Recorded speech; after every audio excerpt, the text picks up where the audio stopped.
नमस्कार, पंजाब केसरी टीवी देख रहे हैं आप। मैं हूं अजय शर्मा। संपूर्ण हिमाचल में सबसे पहले नजर डालते हैं हेडलाइंस पर। कोरोना से मरने वालों की संख्या बढ़ने पर सरकार चिंतित। सीएम ने सख्ती बढ़ाने के दिए संकेत। कहा 2-3 दिन में स्थिति का जायजा लेकर लेंगे फैसला। प्रदेश की सीमा पर पाबंदी लगाने का अभी कोई औचित्य नहीं। पालमपुर को जिला बनाने की फिर उठी मांग। विधायक प्राथमिकता बैठक में कांग्रेस विधायक आशीष बुटेल ने उठाया मुद्दा। नई स्पोर्ट्स पॉलिसी पर बोले खेल मंत्री पठानिया। पॉलिसी से निखरेगा प्रदेश का स्पोर्ट्स टैलेंट, खिलाड़ियों को मिलेगी साइंटिफिक ट्रेनिंग। और तकनीकी विश्वविद्यालय हमीरपुर में मूलभूत सुविधाओं की मांग को लेकर 14 दिन से जारी एपी की क्रमिक भूख हड़ताल। मांगे न मानने पर सरकार को दी उग्र आंदोलन की चेतावनी। प्रदेश में बढ़ रही कोरोना मामलों को लेकर सरकार चिंतित है और स्थिति पर नजर बनाए हुए है। अगर इसी तरह से कोरोना मामले बढ़ते रहे तो 2-4 दिन में कुछ और भी विचार किया जा सकता है। यह बात मुख्यमंत्री जयराम ठाकुर ने आज शिमला में पत्रकारों से बातचीत के दौरान कही। उन्होंने बताया कि देश के साथ ही प्रदेश में भी कोरोना के मामले बढ़ रहे हैं और अधिक चिंता की बात यह है कि कोरोना से मरने वालों की संख्या में इजाफा हो रहा है। उन्होंने बताया कि सरकार लगातार स्थिति पर नजर बनाए हुए है। साथ ही उन्होंने कहा कि कोरोना के वर्तमान संक्रमण में प्रदेश की सीमा पर पाबंदी का अभी कोई औचित्य नहीं है, लेकिन मामले बढ़ रहे हैं। ऐसे में 2 से 3 दिनों में फिर से कोरोना की स्थिति पर रिव्यू किया जाएगा और उचित निर्णय लिए जाएंगे। हो सकता है 2-4 दिनों में कुछ और भी हम विचार करें अगर इसी तरह से क्रम बढ़ने का रहा। देखिए, बॉर्डर पर सख्ती करने की आज की परिस्थिति रही नहीं। ये परिस्थिति अलग तरह की परिस्थिति है अब के बार की इस वायरस की। लेकिन हमें इस बात को लेकर थोड़ी चिंता है कि पिछले कल नंबर ऑफ डेथ जो है वो भी बढ़ा है। 6 लोगों की दुखद मृत्यु हुई है, वो हमारे लिए कंसर्न है। उसके बारे में हमने डिटेल मांगी है। तो अगर इन बातों को ध्यान में रखेंगे तो आने वाले समय में हो सकता है कुछ बात। हाँ, पॉजिटिविटी रेट बहुत ज्यादा, बहुत तेजी से पूरे देश में बढ़ रहा है, हर प्रदेश में बढ़ रहा है। एक्सपर्ट की भी कोई राय ली गई है सर कि क्या कारण हो सकता है? नहीं, देखिए, इस बारे में हिमाचल प्रदेश को कोई अलग से एनालिसिस करना है, अलग से रिसर्च करना है, ऐसी किसी की जरूरत नहीं है। पूरी दुनिया में एक जैसी परिस्थिति है, पूरे देश में और सभी प्रदेशों में। तो इसलिए जो चीजें सब जगह दिख रही है उसी के अनुरूप यहाँ पर भी हो रहा है। लेकिन चिंता का विषय निश्चित रूप से है और सावधानी बरतने की जरूरत है। टेस्टिंग लैब्स नहीं है ओमिक्रॉन के स्टेट में और हाँ, इस बात को लेकर देखिए, इस सारी चीज को लेकर के अब हमने केंद्र के समक्ष अपना पक्ष रखा है। हम उम्मीद करते हैं कि उसमें जो हम सैंपल भेज रहे हैं उसमें जल्दी उसके रिजल्ट आ जाए। वहीं इससे पहले मुख्यमंत्री जयराम ठाकुर ने बजट 2022-23 की विधायक प्राथमिकताओं को अंतिम रूप देने के लिए दूसरे दिन भी विधायकों के साथ बैठक की। बैठक के पहले सत्र में जिला कांगड़ा और किन्नौर के विधायकों के साथ बैठक की गई। इस दौरान मुख्यमंत्री ने अधिकारियों को जनप्रतिनिधियों द्वारा उठाए गए विभिन्न मामलों के अलावा उनके बहुमूल्य सुझावों पर प्राथमिकता के आधार पर काम करने के निर्देश दिए। मुख्यमंत्री ने कहा कि विभिन्न परियोजनाओं की विस्तृत परियोजना रिपोर्ट डीपीआर को समयबद्ध तरीके से पूर्ण किया जाना चाहिए। साथ ही मुख्यमंत्री ने कहा कि वर्तमान राज्य सरकार ने पिछले 4 वर्षों के दौरान यह सुनिश्चित किया है कि राज्य के हर क्षेत्र और समाज के हर वर्ग को प्रदेश सरकार द्वारा शुरू की गई कल्याणकारी और विकासात्मक योजनाओं का लाभ मिल सके। सरकार बिना भेदभाव सत्ता पक्ष और विपक्ष के विधायकों के काम कर रही है। सीएम जयराम ने कहा कि सत्ता पक्ष का विरोध करना विपक्ष की मजबूरी है। विधायक अपने अपने क्षेत्र की समस्याओं का जिक्र करते हैं और जो समस्याएं ऐसी हैं जिनका समाधान किया जा सकता है उसके लिए सरकार इस बैठक में चर्चा करने के बाद निर्णय लेती है। और विधायक अपने क्षेत्र में उनकी प्राथमिकताएं क्या हैं उनको भी इंगित करते हैं। उसके लिए एक प्रोफार्मा है, प्रोफार्मा भर करके देते हैं।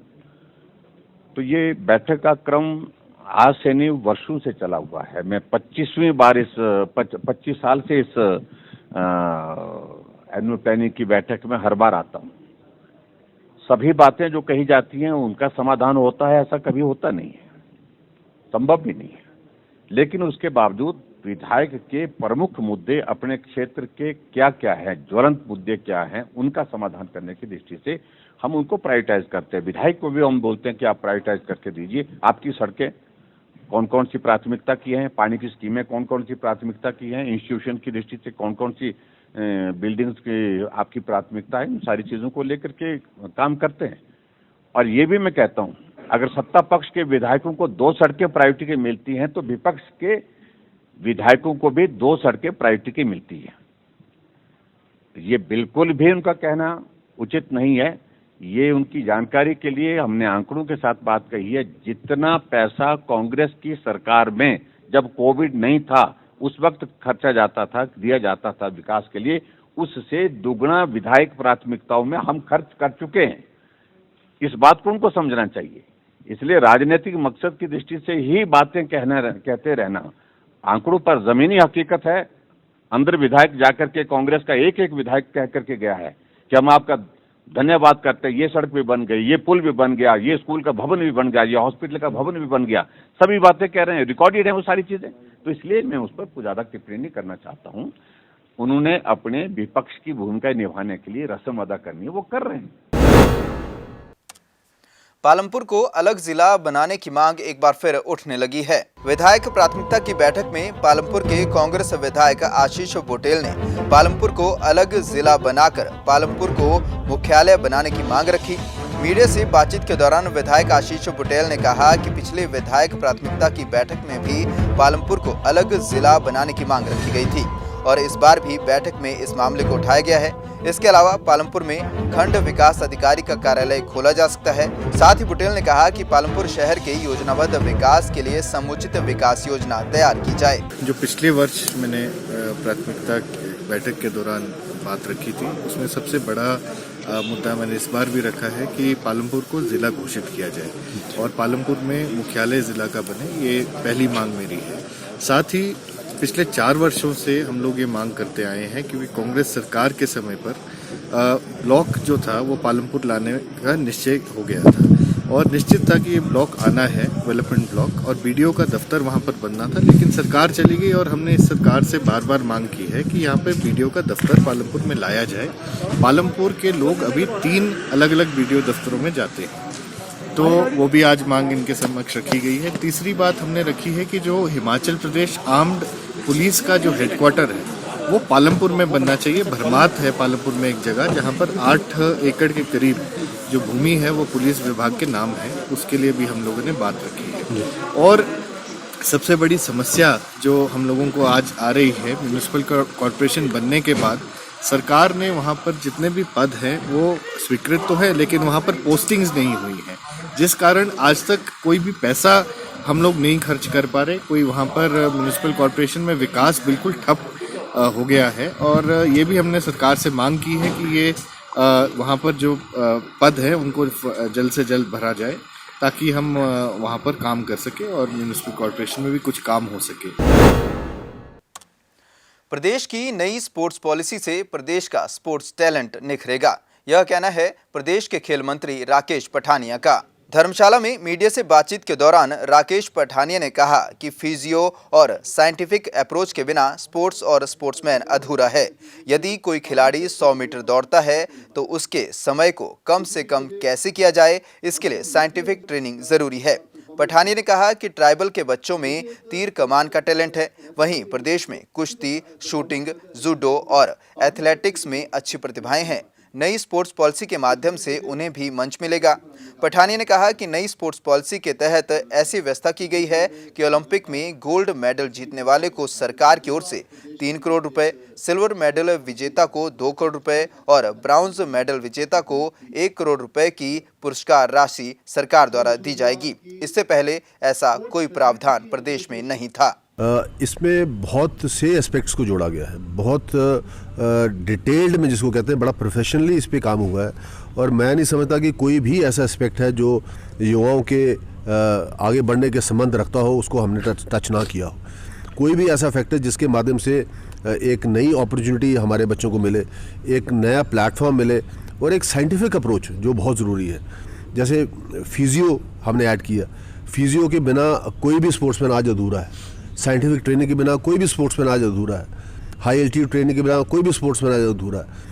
मैं जो एक स्पेसिफिक इनपुट्स जो हमारे पास थे कि जहाँ से स्पोर्ट्समैन टेक ऑफ कर सकता है। जहाँ से एक लेवल पर तो आ गया, 100 मीटर भाग रहा है, 12 साढ़े 12 सेकंड कर रहा है, 13 सेकंड कर रहा है, पर उसको 9 सेकंड में कैसे लेके आना है? वो जो 2.5-3 सेकंड्स का जो गैप है, उसमें साइंटिफिक ट्रेनिंग चाहिए, उसमें साइंटिफिक कोचिंग चाहिए, साइंटिफिक आपको हर चीज़ को जो है प्लान करना पड़ेगा। उसके लिए सेटअप्स हिमाचल में तैयार हो, हर जिला वाइज तैयार हो। सोलन में नगर निगम विकास के नए पैमाने छूने को तैयार खड़ा है, लेकिन प्रदेश सरकार की अनदेखी के चलते कोई भी विकास योजना सिरे नहीं चढ़ रही है। यह कहना है निगम मेयर पूनम ग्रोवर का। मीडिया से बातचीत के दौरान मेयर ने कहा कि वो और उनकी टीम ने निगम का विकास करने के लिए खाका भी तैयार कर लिया है, लेकिन प्रदेश सरकार की अनदेखी के चलते शहर की सभी विकास योजनाएं केवल कागजों तक सीमित रह गई हैं। उन्हें अमलीजामा पहनाने वाले अधिकारी प्रदेश सरकार उपलब्ध नहीं करवा रही है और सोलन से सौतेला व्यवहार किया जा रहा है। मेयर पूनम ग्रोवर ने कहा कि नगर निगम को बने अभी 9 महीने ही हुए हैं, लेकिन इन 9 महीनों में ही 3 बार नगर निगम के कमिश्नरों को बदला जा चुका है, जिसकी वजह से निगम के सारे विकास कार्य प्रभावित हो रहे हैं। निगम हमारी फर्स्ट टाइम बनी है तो स्टाफ की काफ़ी कमी रही है। तो जैसे निगम हमारे पास बनी है तो अब तक जो हमारे पास जो कमिश्नर हैं वो अब तीसरे कमिश्नर आए हैं। LR वर्मा जी की ट्रांसफ़र हो गई है और नेगी जी आए हैं हमारे पास, उससे पहले सरकेत जी थे। तो जैसे कि काम स्मूथली चलने लगता है तभी जो है कमिश्नर की ट्रांसफ़र हो जाती है, जिससे कि काम काफ़ी सफ़र कर रहा है। अब जो पिछले काम है हमारे, जो नया कमिश्नर आएगा थोड़ा उसमें प्रोसेस को समझने में टाइम लगता है, क्योंकि पिछले काम जो प्रोसेस में चले हुए होते हैं, जो आगे नया आता है तो काम को जितना टाइम सीखने में या समझने में लगता है उतने में ट्रांसफ़र हो जाती है, तो इससे काफ़ी दिक्कत रहती है। तो आपके माध्यम से मैं बताना चाहूँगी, सरकार से निवेदन करना चाहूँगी कि जब एक कमिश्नर कम से कम भी है, इनको रूटीन में निगम में कम से कम भी 3 साल तक रहना चाहिए, ताकि जो काम है प्रोसेस में चले और जनता के काम सफ़र ना हो पाए।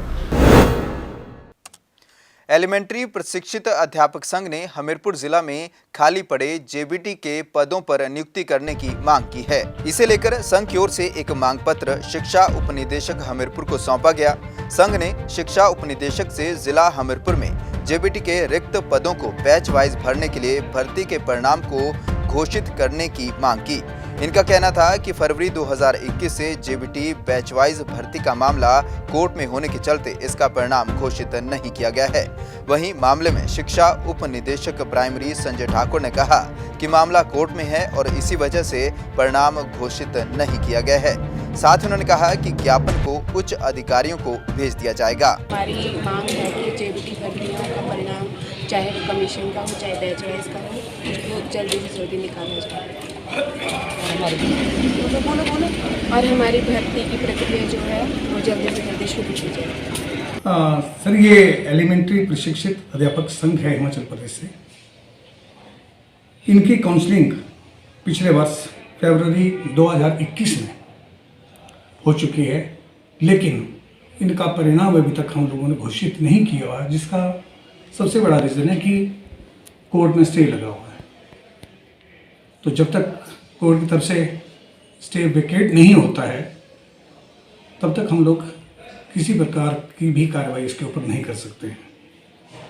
तो इन्होंने हमारे पास आज अपना ज्ञापन दिया हुआ है, जिसे मैं अपनी तरफ से अपने उच्च अधिकारियों को प्रेषित कर रहा हूं, ताकि इस मामला हर अथॉरिटीज़ के ऊपर पास जाकर के जो भी वो निर्णय लिया जाएगा सरकार द्वारा, उसके अनुसार सरकार या कोर्ट के आदेशों के अनुसार जो भी किया जाएगा उसी के अनुसार होगा। ओवरेज की बात नहीं आती है, एक्चुअली कमीशन के आधार पे जो 45 ईयर्स तक होता है। बाकी आप तो 56 साल 57 साल तक की उम्र में भी बैच वाइज जो है उनको हम लोग पोस्टिंग दे सकते हैं। ओवरेज की बात नहीं होती, लेकिन हाँ इतना ज़रूर है कि कुछ अरसे तक लोगों के अंदर चार्म बना रहता है कि हम लोगों ने सरकारी नौकरी में जाना है। तकनीकी विश्वविद्यालय हमीरपुर में ABVP कार्यकर्ता पिछले 14 दिन से विभिन्न मांगों को लेकर क्रमिक भूख हड़ताल पर बैठे हुए हैं। विद्यार्थी परिषद का आरोप है कि प्रदेश सरकार तकनीकी विश्वविद्यालय हमीरपुर को नजरअंदाज कर रही है। यहाँ पर किसी भी प्रकार की सुविधा नहीं दी गई है और केवल नाम का विश्वविद्यालय चलाया जा रहा है, जो छात्रों का शोषण है। आपको बता दें कि विश्वविद्यालय परिसर में विद्यार्थी परिषद 27 दिसंबर से लगातार अपनी मांगों को लेकर आंदोलन कर रही है, लेकिन अभी तक इनकी सुनवाई नहीं हुई है। क्रमिक भूख हड़ताल पर बैठे एबीवीपी कार्यकर्ताओं का कहना है कि यदि सरकार उनकी मांगों पर जल्द कोई फैसला नहीं लेती है तो विद्यार्थी परिषद आंदोलन को उग्र करने से गुरेज नहीं करेगा और इसकी जिम्मेदारी प्रदेश सरकार की होगी। हमारा 14वां दिन है, ना सरकार द्वारा जो भी मंत्री बनाए हैं, एमएलए बनाए हैं, कोई भी हमें पूछने के लिए नहीं आया। कल सभी एचपीटीयू के छात्रों ने ईमेल की थी, सीएम ईमेल पे लगभग 300 ईमेल की थी, वहाँ से कोई रिस्पांस नहीं आया और अभी तक हमारी बात को नहीं सुना जा रहा है। और हमारी भूख हड़ताल का लगातार 14वां दिन है। तो कुछ विद्यार्थी बैठे थे, कुछ लड़कियाँ बैठी थी, उन्हें फीवर भी आ गया है इस ठंड के मौसम में और कड़कती ठंड में हमारे 14 दिन और हमारी मांगों को पूरा नहीं किया जा रहा है। मैं बात करूँ, ना यहाँ बीसी स्थायी है, ना यहाँ डी स्थायी है, ना है कोई पीएन स्थायी है। जो हमारे टीचर है वो सिर्फ और सोच के बेस पे रखे हैं। तो जो मूलभूत सुविधाओं के नाम पर ये बारी भरकम फीस वसूली जा रही है, उसे विद्यार्थी सहन नहीं करेंगे। जिला कुल्लू की पर्यटन नगरी मनाली के साथ लगते रागड़ी में बीते दिनों एक गौसदन में 30 से अधिक बेसहारा पशुओं की मौत हो गई थी, जिसे लेकर जिला कुल्लू के मुख्यालय ढालपुर में राष्ट्रीय युवा हिंदू वाहिनी का प्रतिनिधिमंडल डीसी कुल्लू से मिला और मांग रखी कि जिला कुल्लू में जो भी गौसदन चल रहे हैं उन्हें पंजीकृत किया जाए, ताकि पंजीकृत गौसदनों को सरकार की ओर से भी सुविधाएं मिल सके और पशुओं को सड़कों पर खुला ना छोड़ने और उनके संरक्षण में आम जनता भी अपनी भागीदारी सुनिश्चित करे। इस दौरान राष्ट्रीय युवा हिंदू वाहिनी के प्रदेश प्रवक्ता बुद्ध राम शर्मा ने कहा कि जब तक गाय दूध देती है तब तक लोग उसकी सेवा करते हैं और अपने घरों में रखते हैं, लेकिन जैसे ही वह दूध देना बंद कर देती है तो उसे सड़कों पर खुला छोड़ दिया जाता है, जो कि धार्मिक और सामाजिक दृष्टि से बिल्कुल भी सही नहीं है। हिंदू धर्म में गौ माता को उच्च दर्जा दिया गया है और आज उसकी हालत ठीक नहीं है। एक बहुत बड़े जो हमारी एक पूजनीय हमारे धर्म अर्थात हमारी भावनाओं से जुड़ा एक पशु है, गौ माता है, तो आज इसकी ये दुर्गति जो हो रही है, मैं समझता हूँ ये मानवता की सोच की कमी के कारण हो रहा है, जिसमें यह जो समस्या है ये एक सरकार ही इसको पूर्ण रूप से इस पर कार्य नहीं कर सकती। इसमें जनता का भी एक बहुत बड़ा महत्वपूर्ण रोल होना चाहिए और हर व्यक्ति को उस गौ माता के प्रति जिस प्रकार से उसकी यौवनावस्था में उसके दूध, दही, घी इत्यादि का भोग करके परिवार को पालते हैं, मैं समझता हूँ कि इस भावना की आज तक हमारे जो जन भावना है वो घटती जा रही है, कम हो रही है। तो मैं समझता हूँ, मेरा निवेदन है आम जनता से कि जो ऐसे लोग हैं जो गौ माता का दुरुपयोग करते हैं यौवन अवस्था में, उससे हर चीज़ का लाभ लेकर के अंतिम चरण में उसको इस प्रकार से भटकने पर मजबूर किया जाता है कि वो उसे एक आत्महत्या ही कहूँगा मैं, कि वो एक उस जीव की आत्महत्या के ही स्वरूप में हम देख रहे हैं। कि मैं समझता हूँ कि मैं अपील करना चाहता हूँ आम जनता से कि वो भी अपनी नज़र इस पर बनाए रखे, वो देखे कि ये जानवर आ कहाँ से रहे हैं, क्योंकि हम समझते हैं जानवर बोल नहीं सकता लेकिन महसूस करता है। जिस प्रकार से ये इतने जो हमारे यहाँ मरे हैं कुल्लू में, ये हमारी देवभूमि के लिए एक शर्मनाक विषय है कि गौ इस प्रकार से हम अपनी नज़रों से तड़पते हुए मरता देख रहे हैं। महोदय, मैं समझता हूँ कि आम जनता इसमें जागरूकता लाए, तब हम इस सरकार और जनता जब मिल करके इसमें दोनों ही पक्ष काम करेंगे, क्योंकि ये आसमान से तो आ नहीं रही है, ये हमारे घरों से ही निकल रही है। लेकिन जब सरकार और जनता इसमें जागरूक हो, हमारी पंचायतें जागरूक हो, हमारी कमेटियां जागरूक हो, हमारे महिला मंडल और युवक मंडल जागरूक हो, तो मैं समझता हूं कि इस क्षेत्र में पत्ता भी नहीं घुस सकता है, गाय तो क्या पत्ता भी नहीं निकल सकता है। देश और प्रदेश में बढ़ते कोरोना मामलों के बीच जिला बिलासपुर में पिछले कुछ दिनों में विदेशों से 165 लोग पहुंचे हैं, जिनमें से 153 लोगों के आते ही टेस्ट किए जा चुके हैं। इनमें से 6 पॉजिटिव आए हैं। पॉजिटिव आए लोगों के सैंपल अब आगे की टेस्टिंग के लिए NCDC दिल्ली को भेजे गए हैं। जिला स्वास्थ्य अधिकारी डॉक्टर परविंदर सिंह ने बताया कि देश में बढ़ रहे ओमिक्रॉन के खतरे को देखते हुए सरकार के निर्देशानुसार बाहरी देशों से आने वाले लोगों को 7 दिन के लिए क्वारंटाइन किया जा रहा है और आते ही उनका RT-PCR टेस्ट किया जाता है। बाहरी देशों से आने वाले प्रत्येक व्यक्ति पर कड़ी नजर रखी जा रही है और विभाग द्वारा उनकी प्रत्येक जानकारी एकत्रित की जा रही है। तो ये जो ओमाइक्रॉन का जो वेरिएंट था ये जो ब्राज़ील से या साउथ अमेरिकन कंट्री से आया था, तो उस समय भारत सरकार ने कुछ एक दिशा निर्देश जारी किए थे कि जो विदेश से जो भी यात्री आएंगे उनको क्वारंटाइन किया जाएगा 7 दिन तक, और उनका आते ही टेस्ट किया जाएगा RT-PCR और 8वें दिन टेस्ट किया जाएगा। तो अभी तक हमारे पास 165 लोग हैं जो जिला बिलासपुर में विदेश से आए हैं। उनमें से 153 लोगों का हमने आते ही टेस्ट किया है और केवल 6 लोग पॉजिटिव पाए गए जिनके सैंपल हमने सीक्वेंसिंग के लिए NCDC दिल्ली भेजे हैं, और 9 लोग ऐसे थे जिनकी लिस्ट हमारे पास आई थी लेकिन वो बिलासपुर जिला में नहीं आए, वो कहीं बाहर ही रहे। तो उनको छोड़ के बाकी के हमने सबके टेस्ट कर लिए हैं। जो पिछले दिन जो 3 लोग आए हैं उनके भी हम आज सैंपल ले लेंगे। इस तरह जितने भी विदेश से जो यात्री आए थे सबके हमने टेस्ट किए हैं। सोलन शहर में कोरोना महामारी लगातार अपना पैर पसार रही है। जिले में तकरीबन 1900 मामले कोरोना पॉजिटिव सामने आए हैं। आए दिन 200 से 300 नागरिक कोरोना पॉजिटिव जिला में आ रहे हैं।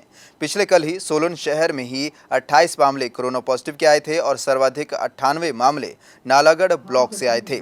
अधिक संक्रमण फैलने के कारण हिमाचल में केवल सोलन जिला को ही शनिवार और रविवार को बंद रखा गया है।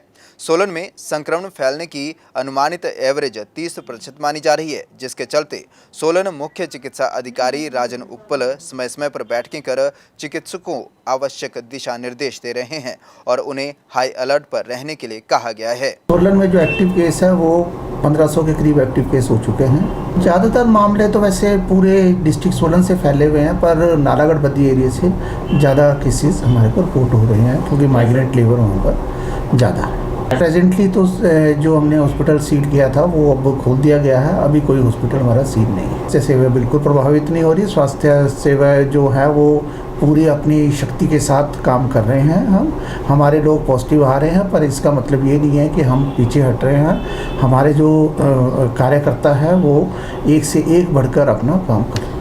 ये इतना घातक तो नहीं हम कह सकते, पर इन्फेक्टिव ज़्यादा है, तो इसको हल्के में लेने की ज़रूरत नहीं है। हम लोगों से यही अपील करेंगे कि वो अपना मास्क पहन के रखें, भीड़ भाड़ वाले इलाकों में मत जाएं, बार बार हाथ धोएं और जिसका वैक्सीनेशन का नंबर आए वो कृपा करके अपना वैक्सीनेशन। इस बुलेटिन में फिलहाल इतना ही। अजय शर्मा को दीजिए इजाजत। नमस्कार।